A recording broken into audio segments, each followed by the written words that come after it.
जो भी जीव यहाँ पे सत्संग पंडाल में मंडप में चल के आए हैं, आपने कीमती समय में से समय निकाल के उसे और बेशकीमती बनाने के लिए सर्वधर्म संगम इस सभा में आप पधारे हैं। तो आप सबका सत्संग में पधारने का तहे दिल से बहुत बहुत स्वागत करते हैं। जी आया नो खुशामदीद कहते हैं, मोस्ट वेलकम। और ये सर्वधर्म सत्संग इसलिए है, हम सभी धर्मों को इसलिए मानते हैं क्योंकि हमने सभी धर्मों को पढ़ा है। और जब पढ़ा तो सारे धर्म 99% एक जैसे हैं। हो सकता है एक दो बातें आपस में समझ का फर्क हो, वरना कहीं भी कोई गलत शिक्षा किसी भी धर्म में किसी को नहीं दी गई। सभी धर्मों में आपसी प्यार मोहब्बत, ओम हरि अल्लाह वाहिगुरु गॉड खुदा ईश्वर से प्यार करना, उसकी सृष्टि से प्यार करना, बस यही शिक्षा है। मुख्य उद्देश्य इंसान को भगवान से जोड़ना है, तोड़ना नहीं। आपको ये भी बता दें, धर्म धर्म शब्द तो सबसे जुड़ता है। हिंदू धर्म, सिख धर्म, इस्लाम धर्म, ईसाई धर्म, यानी धर्म। धर्म शब्द का मतलब क्या है? धर्म शब्द का मतलब है धारण कर लो, ग्रहण कर लो, अपना लो, यानी जोड़ना तोड़ना नहीं। इंसान को इंसान से जोड़ो, इंसान को सृष्टि से जोड़ो, इंसान को भगवान अल्लाह राम से जोड़ो, इसी का नाम धर्म है। धर्म का नाम किसी को तोड़ना नहीं होता। हमने हर धर्म को पढ़ा। 23 साल के मात्र हमारी उम्र थी और नॉन मेडिकल के हम स्टूडेंट थे। विज्ञान को बहुत मानते थे, लेकिन शुरू से ही सभी धर्मों के पवित्र ग्रंथ घर में थे तो उनको पढ़ा करते थे। गुरु जी जिनकी आप तस्वीर देख रहे हैं, शास्त्राम जी महाराज, इन्होंने हमें कहा कि आप खुले दिमाग से सारे धर्मों को पढ़ो। तो हमने हमारे धर्म, हिंदू धर्म के पवित्र वेद शास्त्र, गीता, रामायण, महाभारत, 5वां वेद कहते हैं, इनको पढ़ा।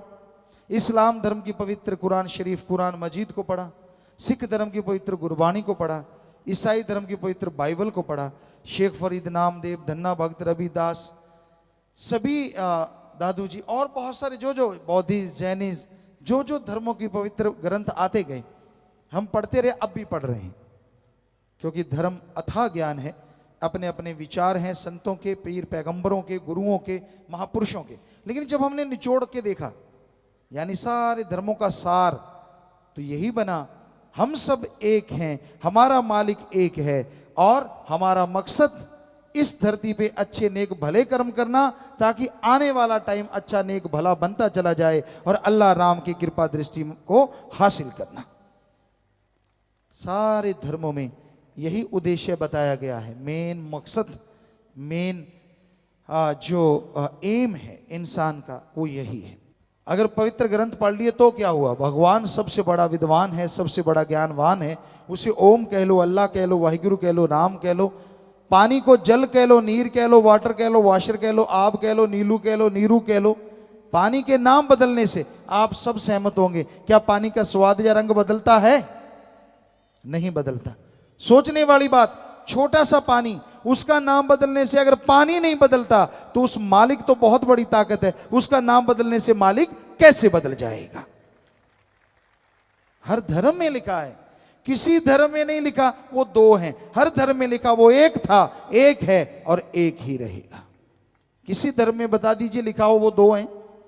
ये तो आदमी ने बना दिए यहां आके, मेरा कोई और, तेरा कोई और, उसका कोई और। खाना पीना अलग, पहनना अलग, रहन सहन अलग। ये कबीलों में बंट गए थे लोग, इसलिए संभव है। लेकिन मालिक ने तो सबको एक जैसा बनाया।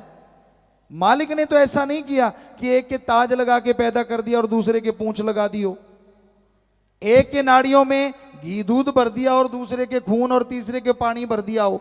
भगवान ने तो ऐसा नहीं किया, अल्लाह राम ने। उसने तो हम सबको एक जैसा बनाया। एक आपको उदाहरण देना चाहेंगे,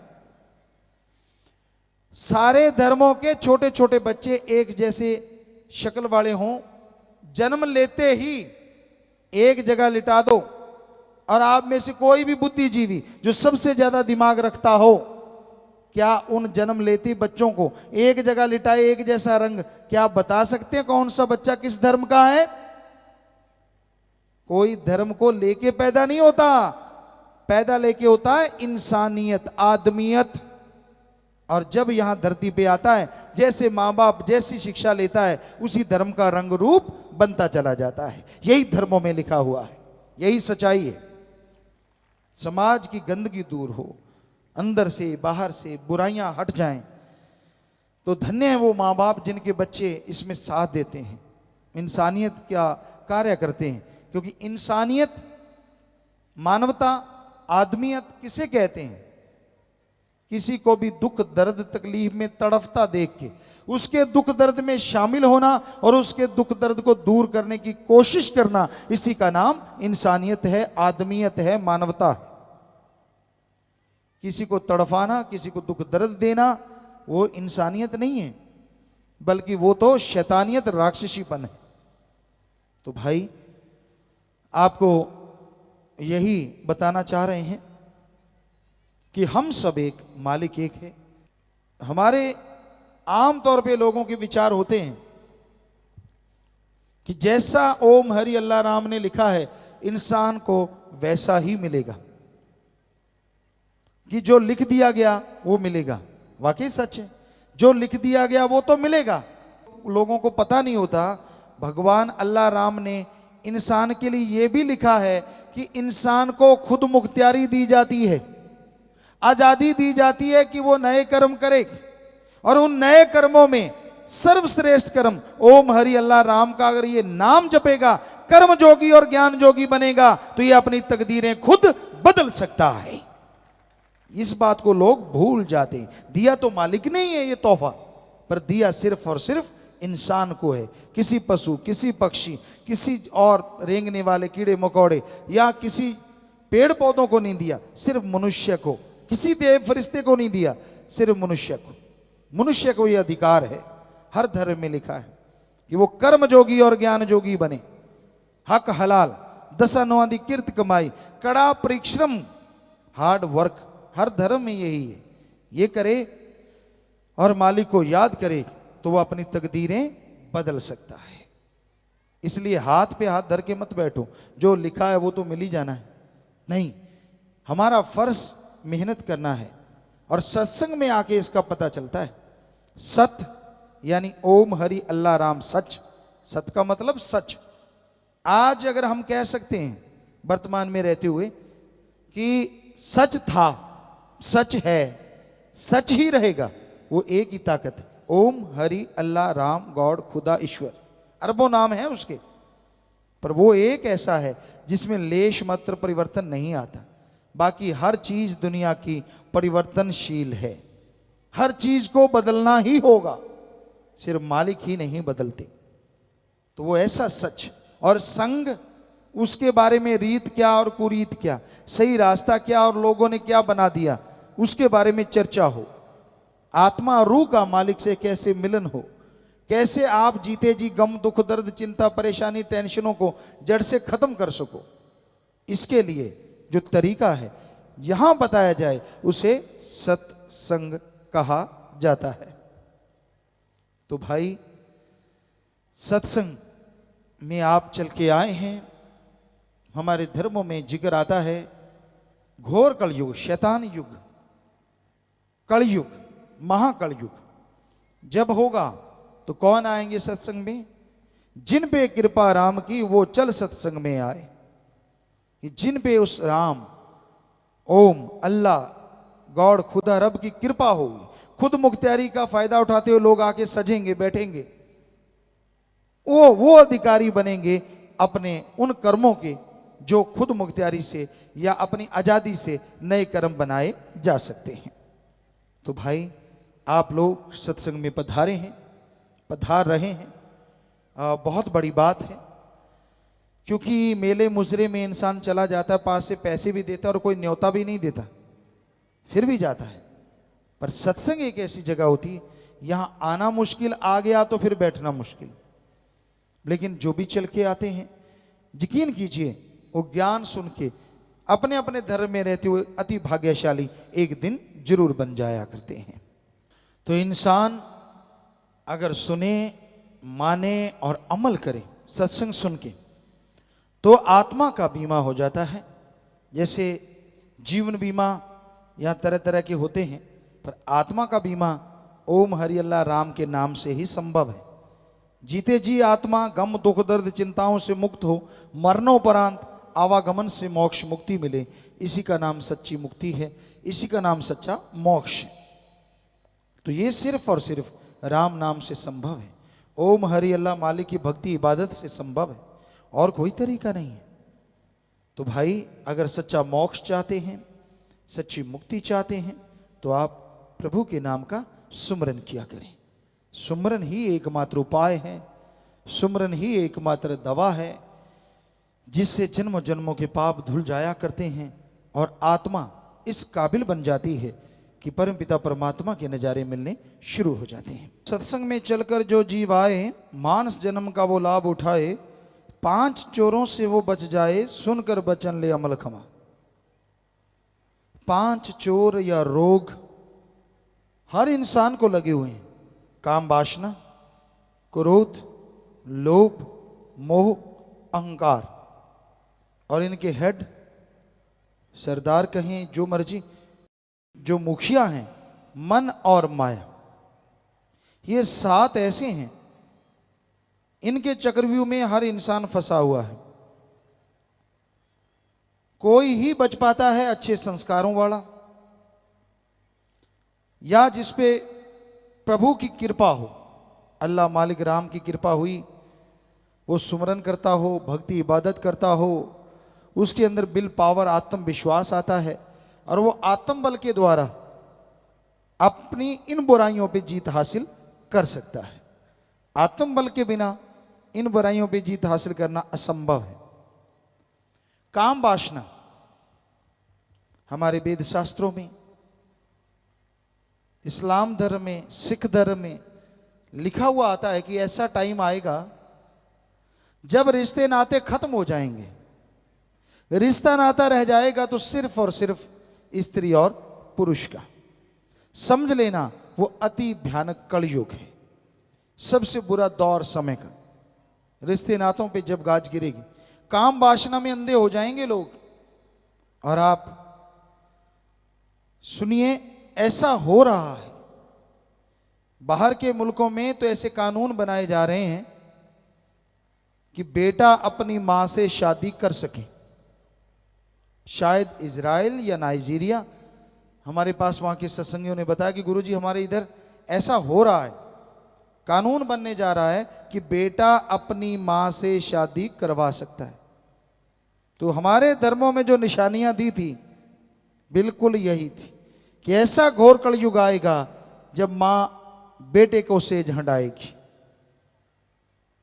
ये रिश्ते नाते टूट रहे हैं तो काम वासना की वजह से।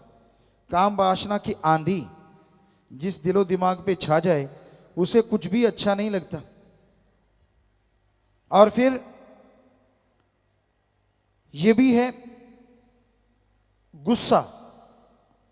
जब इंसान को क्रोध आता है, कई बार ये नहीं पता चलता सामने मां है, बहन है, बेटी है, बेटा है, पति पत्नी, कोई भी रिश्ता नाता कोई मायने नहीं रखता, क्योंकि धर्मों में लिखा है कि क्रोध चंडाल का दूसरा नाम है। जब क्रोध आ जाए आदमी अपने बस में नहीं रहता, पता नहीं क्या कर डाले, और फिर पछताता है बाद में कि मैंने मां को, बाप को, बेटी को, फलां को ऐसे क्यों बोला, नहीं बोलना चाहिए था। पर जब क्रोध आया तो वो छा गया जी, किसी को कुछ पता नहीं चलने देता। मोह ममता, आपने महाभारत में सुना होगा, धृतराष्ट्र आंखों से तो अंधा था, वो मोह में भी अंधा था। दुर्योधन को उसने जहर बना दिया था पूरा। तो वो कैरेक्टर इसलिए मशहूर हुआ क्योंकि उसने मोह ममता बहुत ज्यादा थी, और ये नहीं देखा कि मेरा लड़का काबिल है कि नहीं है, और उसको शय देता चला गया, और जिसका परिणाम कुल का, वंश का नाश करवा लिया। तो पहले तो धृतराष्ट्र मशहूर हुआ, लेकिन आज धृतराष्ट्र मशहूर क्यों नहीं हो रहा, बुरा ना मानना। पहले वो एक था इसलिए मशहूर हुआ। आज देखने वाली बात है धृतराष्ट्र कौन नहीं है। इसे देखो, अपनी कुर्सी, अपनी चारपाई, अपना फलां फलां फलां फलां फलां, चक्कर तो ये पड़ा हुआ है। तो भाई मोह ममता एक हद तक तो कर्तव्य है, अपने बच्चों को अच्छी शिक्षा दिलाना, उनको अच्छे बनाना, उनकी संभाल करना, यह कर्तव्य है, ये मोह ममता नहीं है। पर वो चोरी करें तो आप बोलो कि मेरा खून ऐसा कर ही नहीं सकता, किसी के थप्पड़ मारें तो बोलो कि मेरा बेटा तो ऐसा कर ही नहीं सकता। ये अंधा मोह है जो उस बच्चे को एक दिन इंसान नहीं शैतान बना डालेगा। इसलिए मोह ममता की अति बड़ी ही भयानक है, चाहे वो किसी से भी क्यों ना हो। फिर है लोभ। लोभ है सर्व पाप का बाप। यहां लोभ लालच आ जाते हैं, वहां सारे पाप अपने आप जुड़ जाते हैं। इस लोभ लालच की वजह से रिश्ते नाते सब बर्बाद हो जाते हैं। दो भाई एक मां की गर्भ से पैदा होते हैं, एक बाप के बेटे। छोटे होते कहते हैं कि मैं तेरे लिए जान दे दूंगा, मैं तेरे लिए कुर्बान हो जाऊंगा। बड़े होते हैं, बड़े होते हैं, बड़े होते हैं, और एकदम से जो एक दूसरे के लिए जान देने को कुर्बान होते हैं वो एक दूसरे की जान के प्यासे हो जाते हैं। क्यों? लोभ लालच, जमीन जायदाद का, नौकरी का, पैसे का, खेती का, यानी मेन माया। जैसे ये लोभ लालच आता है तो भाई भाई को मार देता है, बेटा बाप को मार देता है, और कोई रिश्ते नाते नहीं रहते। कैसे जहर बन जाता है इस लोभ लालच की वजह से। चलता हुआ खून जो अमृत के समान था, जो एक दूसरे के लिए कुर्बान होने को तैयार थे, वो एक दूसरे की जान लेने को तैयार हो जाते हैं। सारे भूल जाते हैं कि एक ही मां के गर्भ से पैदा हुए हैं। फिर क्या हो गया? चलो एक चित्र चालाकी कर रहा है, गुनाह कर रहा है, रोकना तो चाहिए, पर ये मारना या खत्म कर देना, तो ये लोभ लालच से और पाप जुड़ते चले जाते हैं और आदमी बर्बाद होते चले जाते हैं। फिर है अहंकार। अहंकार भी बहुत तरह का है। किसी को राज पहुंच का, मेरी पहुंच ऊपर तक है, पता नहीं क्या, ऐसे डरा देना। किसी को ऊंचे धर्म का, ऊंची जात का, किसी को धन दौलत का, किसी को जमीन जायदाद का, किसी को अपनी औलाद का, और किसी को खुद का। क्या सोचता है? सूक्ष्म मन का अहंकार कि मेरे को जितनी भगवान ने अकल दी है ना, किसी में ऐसी अकल नहीं है। मेरे को दी है, बाकी तो सारे कोरे ही घूम रहे हैं, किसी को कुछ मिला ही नहीं दिमाग। अंदर ये अहंकार होता है, सूक्ष्म अहंकार। और धर्मों में क्या लिखा है? अहंकार को मार पड़ती ही पड़ती है। और रावण का उदाहरण इसके बारे में दिया जाता है, और वाकई बहुत बड़ा उदाहरण है और सटीक। रावण कोई छोटी मोटी ताकत नहीं थी। हमने वैज्ञानिक दृष्टिकोण से पवित्र ग्रंथ पढ़े हैं, तो हम आपको वैज्ञानिक दृष्टिकोण से बताएंगे। रावण सूरज की रोशनी से ही नहीं, चंद्रमा की रोशनी से भी खाना बना लेता था, इतना बड़ा वैज्ञानिक था। जब चाहता था बरसात करवा लेता था। एटम परमाणु उसके कंधे पे टंगे रहते थे, क्योंकि वो तीर चलाता था तो कहते 12 कोस तक आग लगती थी, यानी टेम्परेचर हाई। और राम जी के पास ऐसा बाण था, वो छोड़ते थे तो बर्फ की तरह वातावरण, दोनों टकरा के वातावरण ज्यों का त्यों। इतना बड़ा साइंटिस्ट था रावण। यही नहीं, सफल क्लोन ज्ञाता था। जो लोग कहते कि राम जी के टाइम में राम जी नहीं थे, वो झूठ है। राम जी थे, 100% सच है। और वो सफल क्लोन ज्ञाता था रावण। उसके खुद के तो 3 या 5 ही बच्चे थे, बाकी सब क्लोन थे। क्लोन 1 लाख हो गए थे। और आगे सफल क्लोन ज्ञाता था, क्योंकि बाकी बच्चे नाती थे, वो 1.25 लाख थे, यानी बच्चों के भी आगे बच्चे। सफल क्लोन ज्ञाता। अब ज्ञान की बात करें, चारों वेदों का टीकाकार पंडित, चारों वेद हमने पढ़े। इतना ढेर लग जाता है अगर इस मेज पे रखें तो, इतनी ऊंची। उसको जुबानी याद थे, जब यहां से मर्जी टीका टिप्पणी करवा लो दोहा बोल के। इतना जबरदस्त ज्ञान। सफल राजनीतिज्ञ श्री राम जी ने लक्ष्मण को कहा था लास्ट में, जब मर रहा था रावण, कि इसको राजनीति का गुरु बना लो, ये राजनीति बहुत ज्यादा जानता है। इतना बड़ा राजनीतिज्ञ। लेकिन उसने क्या किया? ये तो हमने थोड़े से गुण बताए हैं, उसके और भी बहुत गुण थे। तो उसने एक ही अवगुण किया, अहंकार, कि मुझे तो मौत भी नहीं मार सकती, मौत को भी मैंने बांध लिया है। और सीता जी को उठा लिया इसी अहंकार में। तो एक लखपूत सवा लख नाती, तेरा वन घर दिया ना बाती। तो इसलिए अहंकार कभी ना करो। थोड़े से पैसे हो जाएं, दो चार लोग आगे पीछे घूमने लग जाएं, अकड़ अकड़ के चलता, कहता आदमी तो मैं ही हूं, बाकी तो कीड़े मकोड़े। ना भाई ना, ऐसा ना कर। अहंकार को मार है, धर्मों में बताया है, तो अहंकार नहीं करना चाहिए। तो इस तरह ये, और फिर है मन। आदमी के दिलो दिमाग में जो बुरे विचार देता है, दिमाग में जो नेगेटिव थॉट्स, बुरे विचार देता है वो है मन। अच्छे विचार, भले विचार देता है वो है आत्मा की आवाज। हिंदू और सिख धर्म में मन को कहा जाता है मन राम, इस्लाम धर्म में नफस। जो दिमाग को गलत बुरे विचार देता है, नफस शैतान। तो अंदर की आवाज को आत्मा की आवाज, अंदर की आवाज हिंदू सिख धर्म में, और रूह जमीर की आवाज इस्लाम धर्म में। तो अंदर की आवाज दबके रह जाती है जब मन नफस आदमी के ऊपर छा जाता है।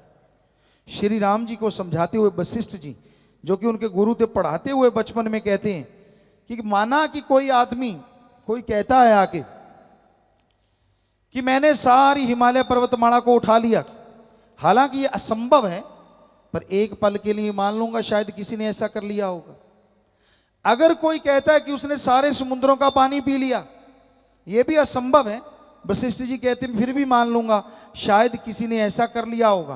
पर अगर कोई कहता है कि मन को जीत लिया, यह बात मैं कभी नहीं मानूंगा। यानी इतनी बड़ी बड़ी बातें। आदमी कहते मैंने सारा समुद्र पी लिए, कहते ये भी मान लूंगा। सारी हिमालय पर्वतमाला उठा ली, वो भी कहते मान लूंगा। लेकिन अगर कोई कहे कि मन को जीत लिया, ये मैं नहीं मानूंगा जल्दी से। पर क्या मन को जीता नहीं जा सकता? जीता जा सकता है। आगे लिखा है, मन मूसा पिंगल भया पी पारा हरि नाम। मन रूपी चूहा पिंगला हो जाता है, लकवा हो जाता है उसको कब?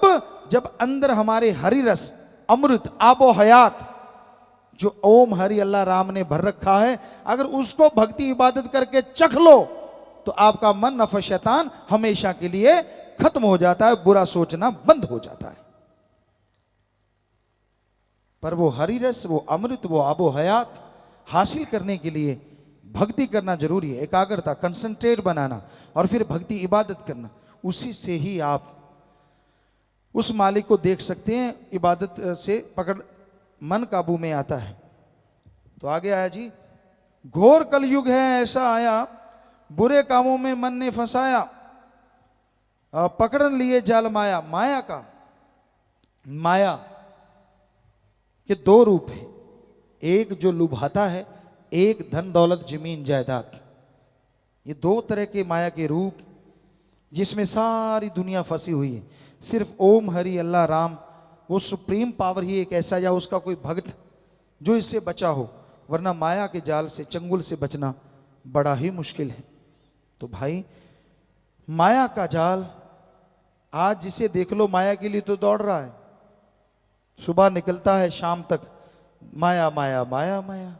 हर समय हम ये नहीं कहते कि माया कमाओ ना, कमाओ, पर संतुष्टि आनी चाहिए, संतोष धन होना चाहिए। संतोष धन संतुष्टि किसे कहते हैं? कि आपके पास जो है उससे सुख लो, और जो आपके पास नहीं है उसके लिए कड़ा परिश्रम, हक हलाल और हार्ड वर्क करो, टेंशन चिंता मत करो। इसी का नाम संतुष्टि है, इसी का नाम संतोष है। इसकी आज कमी है। सब कुछ पास में, उसका सुख नहीं लेना। पड़ोसी के पास में ज्यादा क्यों है? इसका दुख ज्यादा है। लोग अपने दुखों से कम दुखी हैं, पड़ोसी के सुख से ज्यादा दुखी हैं। जो खुद के पास है उसका मजा नहीं लेते, पड़ोसी का है, उस दूसरे की थाली में लड्डू बड़ा नजर आता है। यह कहावत और यह सच। खुद के पास कार भी हो और पड़ोसी का बाइक अच्छा निकल गया पास से, कहते यार ये बाइक लेके कैसे निकल गया पास से, पंक्चर हो जाना चाहिए ये तो मतलब लोग इस तरह से जलते रहते हैं, उस जलन से दुखी रहते हैं, परेशान रहते हैं, गमगीन रहते हैं। तो ये जलन जब तक खत्म नहीं होगी तब तक मालिक की खुशियां हासिल नहीं होंगी। ये हमने देखा है, हर किसी में ये भरा हुआ है। ईर्ष्या नफरत। आपको एक शेर सुनाते हैं। लकड़ी जल कोयला भई और कोयला जल भयो राख। लकड़ी जल कोयला भई और कोयला जल भयो राख। ईर्ष्या नफरत में इंसान ऐसा जलो, कोयला भयो न राख। लकड़ी जलती है तो कोयला बन जाता है, और कोयला जलता है तो राख, हवाई राख उड़ जाती। लेकिन ईर्ष्या नफरत में इंसान ऐसा जलता है, ना तो वो कोयला बनता है ना राख बनता है। सारी जिंदगी गिल्ली लकड़ी के मानित सुलगता रहता है, दुखी होता रहता है। हमने देखा जिनके अंदर ईर्ष्या नफरत की बीमारी होती, बेवजह दुखी होते हैं, परेशान होते हैं, तड़फते रहते। हर किसी ने अपने अपने कर्मों का खाना है। किसी से ईर्ष्या नफरत करोगे तो आप उसका कुछ बिगाड़ नहीं सकते, बल्कि अपना ही बिगाड़ोगे। आप दूसरों में जो देखते हो वो आप में आता है। अगर आप दूसरों में अवगुण देखते हो तो आप में आ जाएंगे। इसलिए दूसरों के गुण देखो ताकि आपके अंदर आए। जो खुद में देखता है वो चला जाता है, तो खुद में गुण ना देखो, खुद में जो अवगुण है वो देखो, ताकि आपके अवगुण चले जाएं और आप गुणवान बन जाएं। तो भाई, इंसान अगर ऐसा सोच ले, ऐसा मान ले, तो उसे किसी भी तरह की कोई कमी नहीं रहती।